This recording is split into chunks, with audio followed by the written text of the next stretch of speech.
বাবা, I am so sorry. আমি জানি আমি তোমাকে বাদ দিয়ে মামাকে বেছে নিয়েছি, তাই হয়তো তুমি আমার উপর রাগ করেছো, তাই না?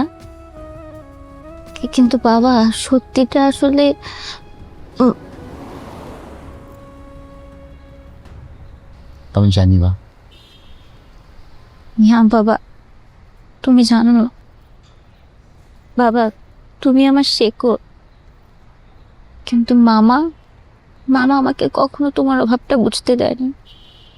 আমি যখন অসুস্থ হয়েছি তখন আমার মাথায় হাত রেখেছে, স্কুলের প্রথম দিন স্কুলে নিয়ে গিয়েছে। তুমি সবসময় তোমার জায়গাটা পূরণ করে দিয়েছে আমার কাছে, আমাকে কখনো তোমার অভাবটা বুঝতে দেয়নি।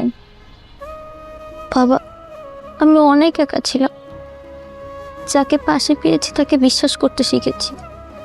মামা সবসময় আমার পাশে ছিল, সেজন্য তোমাকে বাদ দিয়ে মামাকে বেছে নিয়ে কি আমি কোনো ভুল করেছি বাবা? তুই একদম ঠিক কাজটা করেছিস।